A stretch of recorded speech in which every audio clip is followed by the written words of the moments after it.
Okay guys, so today I'm going to talk a little bit about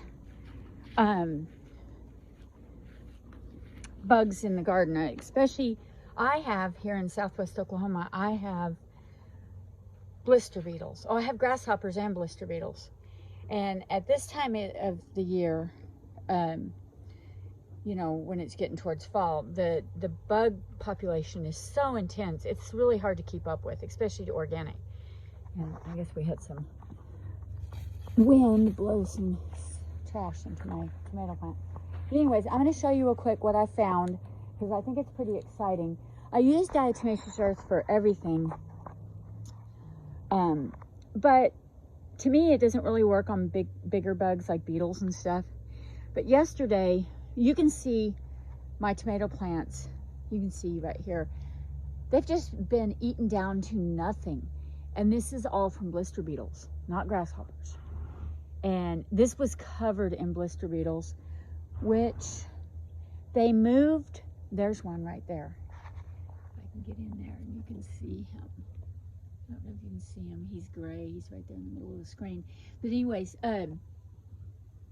they were moving from plant to plant, from tomato plant to tomato plant. And I just didn't know what to do. I could spray the pyrethins, and they would kill them, but I really didn't want to do a whole lot of that. But anyways, this plant was covered yesterday, just covered in them, and it had full leaves like this. So I started sprinkling diatomaceous earth on them, and I powdered most of them. I'm looking down here on the ground, and I actually don't see any dead down here. So I don't think it killed them. But what it did is it drove them away. And this diatomaceous earth had a little tiny bit of garlic powder in it. And that's part of my, one of my worm and flea blends that I sell.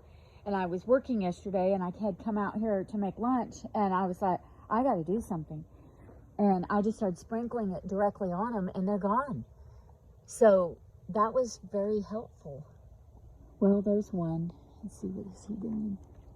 Oh, no, they're dead. They're dead. Oh my gosh, it kills them. Okay, I bet you if I pull this up, there'll be some dead. Oh yeah. Well, there's a bunch of live ones down there too. Oh gosh.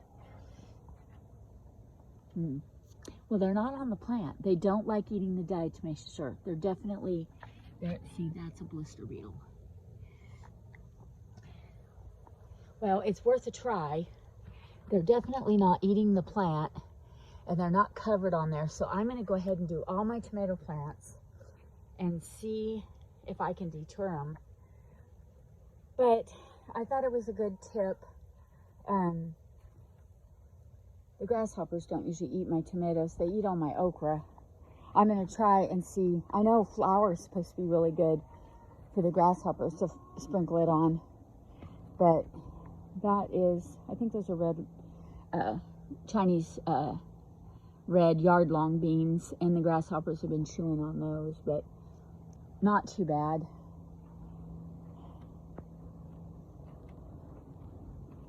Yeah, and that's cucumbers, and they've chewed a whole leaf. Next year, I'm going to spray for grasshoppers before the season starts, because this year was just prolific. It was really bad. And this is all grasshoppers on my zucchini. I did have aphids. There's a grasshopper right there. I did have aphids, but then all the ladybugs came, so I didn't want to spray. I thought, well, I'll just let them do their thing. And it doesn't matter with my okra. It seems like the grasshoppers just chew it up. But get off there, get. But they just keep producing. They don't really care. They do really good.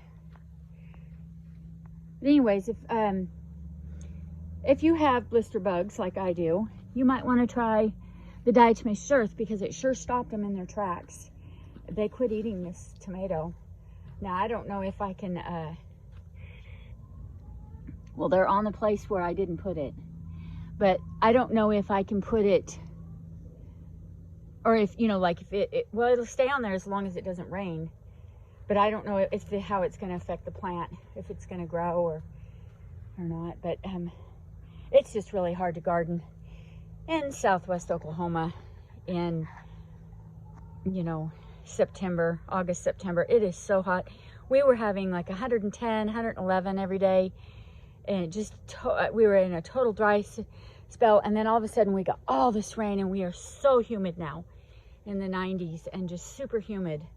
But with the cooler weather, my tomatoes usually, there's a blister beetle hanging, eating.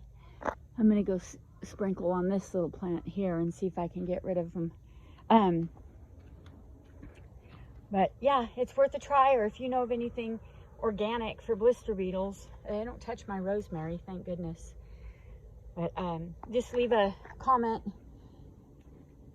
below, and I'll try anything. Boy, I'm just desperate with these things. And I do like the pyrethins will kill them. You spray them with that and they just die instantly. And for the most part, if you get it from crushed chrysanthemums, it's, you know, natural, and it really doesn't hurt. I don't think it hurts it doesn't hurt your plant. I had clove oil and peppermint oil in it too, and that, like from that Equisec fly spray for horses.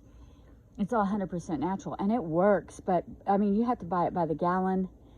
I don't know if I could dilute it. I might try that and see if I could dilute it and see at what ratio it would kill them, where it would be more economical. But it's definitely expensive doing it that way. But there are my tomatoes trying to do some new growth right here. They'd come back if even at this point. I mean, they're worth salvaging, and they're just loaded with tomatoes.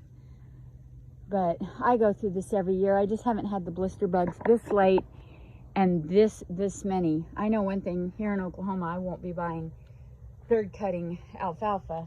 They'll definitely be in there, probably at a huge rate. I literally, well, there's one, and let's see what he's doing. He doesn't really look like he's eating. He's just standing there. Let me touch him. Yeah, he fell off. There's one. I think they really don't like this. They can't eat it. They don't want to eat it. They're crawling on my feet. Gosh, they're everywhere. They're so bad. But they're definitely not like they were on this plant yesterday. There wasn't 1 inch of this plant that you could see. They were just covered, and they were devouring. And I mean, they haven't eaten these leaves through the night like they normally do. There's tons of leaves on here, tons of leaves with the diatomaceous earth, so they're definitely not eating that. Now they're eating here where there isn't any. I need to get an atomizer. They have a thing that you can put the diatomaceous earth in, and you poof it, and it puts it on a, you know, like more of a fine powder, which you'd want to keep doing it over and over for these plants. But I don't know. Since I, you know, manufacture my own products with it and everything, I always have an abundance of it. And it is excellent for killing like ants and spiders, and it's even killed a lot of my scorpions and stuff. But I think the beetles, it doesn't really work really good with beetles with hard shells. You know, they're so protected that nothing's really eating my green beans other than a few grasshoppers. So I'm kind of excited about my green beans. Now this is a bush bean. It's just a regular, I think Kentucky blue maybe. And then over here, I think I planted, I don't remember what these were, but I draped this over. They have just devoured those. They must really like those. And I had yellow wax beans in there, and they ate them completely down. So it kind of just depends on their preference. In the spring, they ate all my my onions, every single one of them, which I thought was very strange. They ate all the garlic, and they're supposed to not like garlic. They ate all the garlic tops. But I don't know. I can't. Next year, I'm going to try to make this whole old horse stall into a high tower. and maybe do PVC pipe up and go over, and then, you know, put like a 40% shade over it. And then that way, I can kind of keep it away from the pests and stuff. And then I'm going to spray next year too. Oh, I don't know what happened this year. We had so many grasshoppers. It was just unbelievable. And when I went to go buy some spray that they sell for grasshoppers on a big organic industrial site, they've been sold out since the beginning of spring. And I haven't really checked into other things that you can use. And I didn't think it was going to be that big of a problem. And I could let my chickens out. My chickens can't even keep up. And I did think about getting guineas. I just need a place to have them roost outside of my barn, because I have a barn house, so I don't want them. Definitely don't want guinea hens next to my window. That wouldn't be good. But anyways, I'm going to go. If you guys have any ideas on how to get rid of blister beetles on tomato bushes that is organic, I'd love to hear it. Just leave me a comment below. And if you found any value out of this video, go ahead and like it, and please subscribe to my channel. I'm going to do some more gardening videos and stuff. I've been doing, you know, mostly my health and wellness and pet videos and all that. And a huge part of my health is my garden. So it fits in. I'll do more of those. But that's all new growth that just started since it got eaten. But, yep. Oh, there's an okra I missed. This morning I picked okra. I have had so much okra. It was unbelievable. Okay, we'll talk to you later. Bye.